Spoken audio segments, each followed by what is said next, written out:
Good morning students. In the previous video I have taught you how to categorize material. Now I am going to teach you properties of the materials. अगर आपने notice किया होगा तो जो tumbler है यानी कि glass वगैरह है वो ग्लास का बना होता है, कांच का बना होता है, वो क्लॉथ का नहीं बना होता है। क्योंकि जो भी मटेरियल बने होते हैं वो प्रॉपर्टीज के अकॉर्डिंग बने होते हैं। क्योंकि उसमें वाटर को पुट करना होता है तो वाटर उसमें उसके सराउंडिंग से जो भी उसकी लेयर है उसकी बाउंड्री उससे बाहर नहीं आता है, इसलिए जो टम्बलर है वो ग्लास का बना होता है, क्लॉथ का नहीं बना होता है। इसी तरह से जो भी मटेरियल्स होती है उसकी डिफरेंट प्रॉपर्टीज होती है। तो जैसे कि अगर देखा होगा हमने कि वुड से जो भी मटेरियल बना है, जैसे कि बेड वगैरह, उसकी प्रॉपर्टी अलग हो सकती है।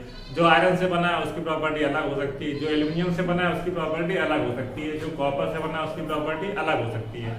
तो इस तरह से, लेकिन हम ये नोटिस कर सकते हैं कि जो आयरन है और कॉपर है और एल्यूमिनियम है, इनमें हो सकता है कुछ प्रॉपर्टी कॉमन हो जाए।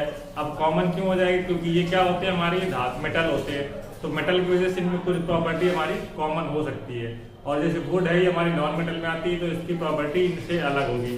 तो इस तरह से हम इसको प्रॉपर्टी वाइज कैटेगराइज कर सकते हैं। तो सबसे पहले हम इसकी प्रॉपर्टी की बात करते हैं, हार्डनेस की बात करते हैं।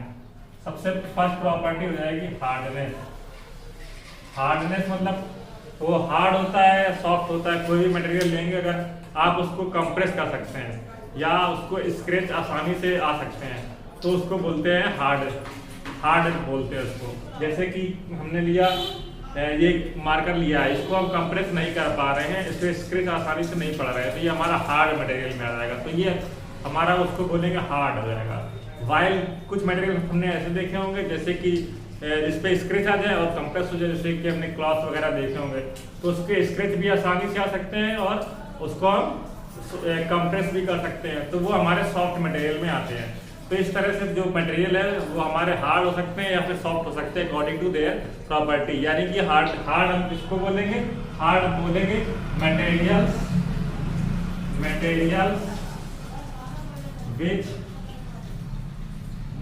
डू नॉट कंप्रेस, जो कंप्रेस नहीं होते हैं और स्क्रैच नहीं होते हैं। और इस यहाँ पे लिख सकते हैं स्क्रैच या फिर कंप्रेस केवल लिखा रहे हैं। Material do not compress is called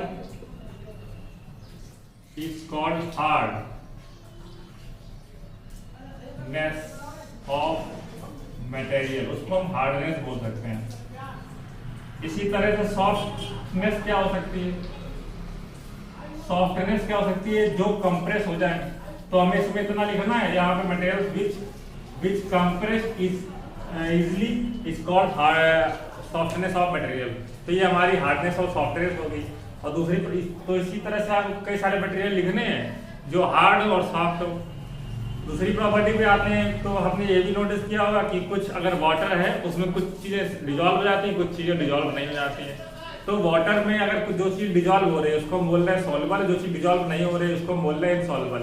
तो वाटर में जो चीज डिजॉल्व हो जाए, यानी कि हमें लिखना है द सब्सटेंस या materials which dissolve in water is called soluble, the materials which do not dissolve in water is called insoluble substance. तो इस तरह से सॉल्युबल और इनसॉल्युबल में भी कैटेगराइज हो जाती है मटेरियल की प्रॉपर्टी। तो अब सॉल्युबल प्रॉपर्टीज हमें लिखना है कि कौन कौन से सॉल्युबल होते हैं। जैसे मिल्क है, वाटर में सॉल्युबल हो जाता है। विनेगर वगैरह है, ये वाटर में सॉल्युबल हो जाए। जो वाटर में मिक्स हो जाए अच्छे से वो वाटर में सॉल्युबल है। जो वाटर में मिक्स अच्छे से नहीं हो जाए तो उसको हम क्या बोलेंगे? इनसॉल्युबल बोलेंगे। तो केवल क्या हम देख रहे हैं, जैसे शुगर डालेंगे तो भी डिजॉल्व हो जाएगा, साल्ट डालेंगे तो पानी में तो भी डिजॉल्व हो जाएगा। तो वाटर में केवल सॉलिड या लिक्विड डिजॉल्व नहीं होता, गैसें भी डिजॉल्व हो जाती है। गैसेस वगैरह जैसे डिजॉल्व होती है, जैसे कि कार्बन डाइऑक्साइड वगैरह, ऑक्सीजन वगैरह डिजॉल्व होती है। जैसे कि आपने देखा होगा कि जो पॉन्ड्स वगैरह हैं उसमें क्या होते हैं, जो एक्वेटिक एनिमल्स होते हैं वो कहाँ से ब्रीथ करते हैं? जो वाटर में ऑक्सीजन डिजॉल्व होती है वहां से ब्रीथ करते हैं। इसका मतलब लिक्विड में solid, liquid, gas, fluid type के मटेरियल जो होते हैं वो डिजॉल्व होते हैं। तो हमारी प्रॉपर्टीज में हार्डनेस, सॉफ्टनेस आया। उसके बाद आपको लिखना है कि सॉल्युबल सब्सटेंस क्या होते हैं और इनसॉल्युबल सब्सटेंस क्या होते हैं। तो सॉल्युबल सब्सटेंस में क्या लिखना है? The materials which dissolve in water, इसको बोलेंगे सॉल्युबल सब्सटेंस। और इनसॉल्युबल सब्सटेंस को बोलेंगे जो material which do not dissolve in water, उसको इनसॉल्युबल सब्सटेंस बोलेंगे।